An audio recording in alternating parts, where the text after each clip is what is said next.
जय माता दी दोस्तों, राधे राधे। नवरात्रों के दौरान श्री दुर्गा सप्तशती के पाठ का अत्यधिक महत्व है। श्री दुर्गा सप्तशती में कुल 13 अध्याय हैं। श्री दुर्गा सप्तशती का संपूर्ण पाठ या तो एक साथ करना चाहिए, अन्यथा नवरात्रों के पहले 7 दिन प्रत्येक अध्याय का पाठ करना चाहिए।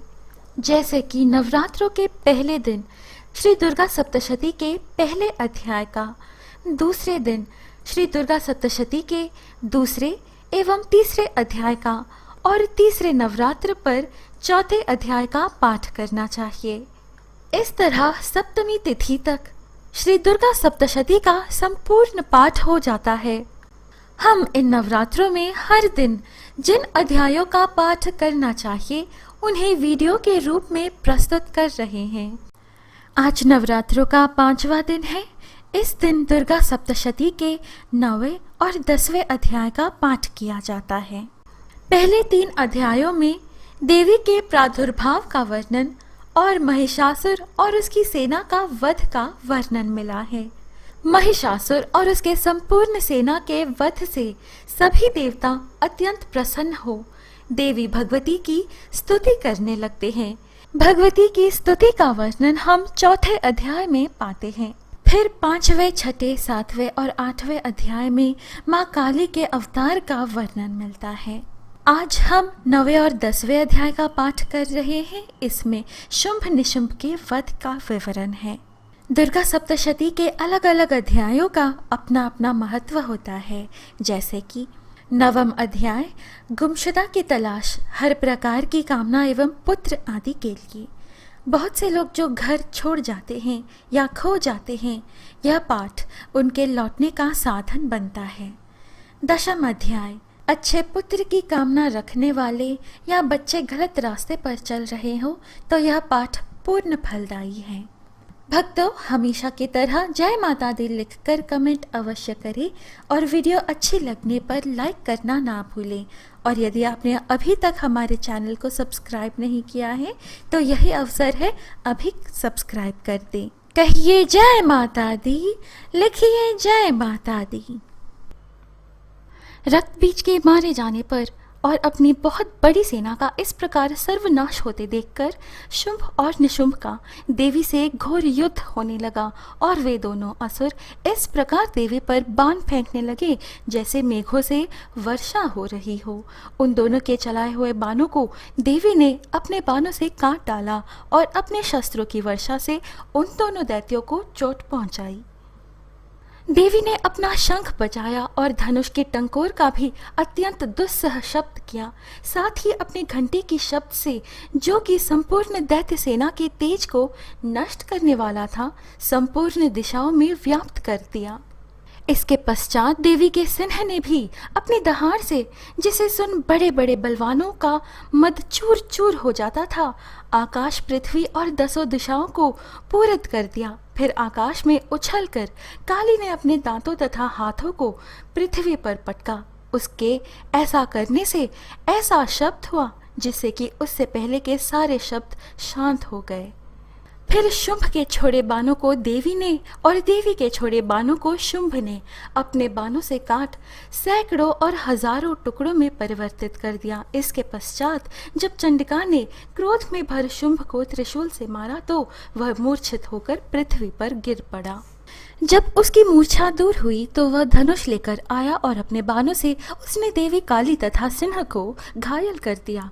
फिर उस राक्षस ने 10,000 भुजाएं धारण करके चक्र आदि आयुधों से देवी को आच्छादित कर दिया। तब भगवती दुर्गा ने कृपित होकर अपने बाणों से उन चक्रों तथा बाणों को काट डाला। यह देखकर निशुंभ हाथ में गदा लेकर चंडिका को मारने के लिए दौड़ा। उसके आते ही देवी ने तीक्ष्ण धार वाले खड्ग से उसकी गदा को काट डाला।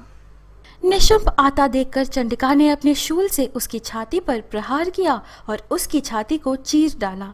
शूल विदीर्ण हो जाने पर उसकी छाती में से एक उस जैसा ही महापराक्रमी दैत्य निकला।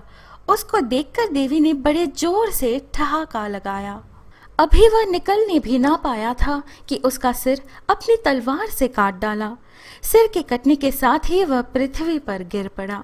तदनंतर सिंह दहाड़ दहाड़ कर असुरों का भक्षण करने लगा और काली शिवदूती भी राक्षसों का रक्त पीने लगी।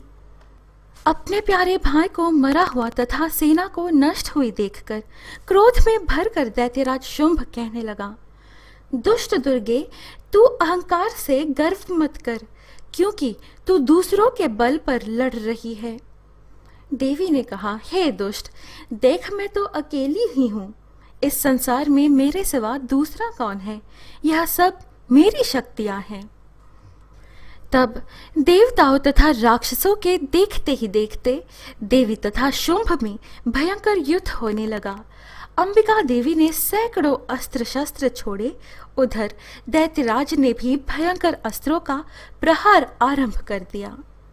दैत्य ने देवी की छाती में बड़े जोर से एक मुक्का मारा। दैत्य ने जब देवी को मुक्का मारा तो देवी ने भी उसकी छाती में जोर से एक थप्पड़ मारा। थप्पड़ खाकर पहले तो दैत्य पृथ्वी पर गिर पड़ा, किंतु तुरंत ही वह उठ खड़ा हुआ। फिर वह देवी को पकड़कर आकाश की ओर उछला। देवी आकाश में दैत्य के साथ बहुत देर तक युद्ध करती रही। फिर देवी ने उसे आकाश में घुमाकर पृथ्वी पर गिरा दिया। देवी के त्रिशूल से घायल होने पर उस दैत्य के प्राण पखेरु उड़ गए और उसके मरने पर समुद्र, द्वीप, पर्वत और पृथ्वी सब कांपने लग गए। तदनंतर उस दुष्ट आत्मा के मरने से संपूर्ण जगत प्रसन्न व स्वस्थ हो गया तथा आकाश निर्मल हो गया। पहले जो उत्पात सूचक मेघ और उल्कापात होते थे वह सब शांत हो गए। उसके मारे जाने पर नदियां अपने ठीक मार्ग से बहने लगी। संपूर्ण देवताओं का हृदय हर्ष से भर गया। गंधर्व बाजे बजाने लगे और अप्सराएं नाचने लगी। पवित्र वायु बहने लगी। सूर्य की कांति स्वच्छ हो गई। यज्ञशालाओं की बुझी हुई अग्नि अपने आप प्रज्वलित हो उठी तथा चारों दिशाओं में शांति फैल गई। भक्तों, यहाँ दुर्गा सप्तशती के 9वें और 10वें अध्याय संपूर्ण होते हैं। जय माता दी लिखकर इस वीडियो को लाइक करना ना भूलें। नव दुर्गा की कथाएं, दुर्गा सप्तशती के अन्य अध्याय और आध्यात्मिक वीडियोस पाने के लिए कृपया हमारे YouTube चैनल पवित्र वचन को सब्सक्राइब कर हमसे बने रहिएगा।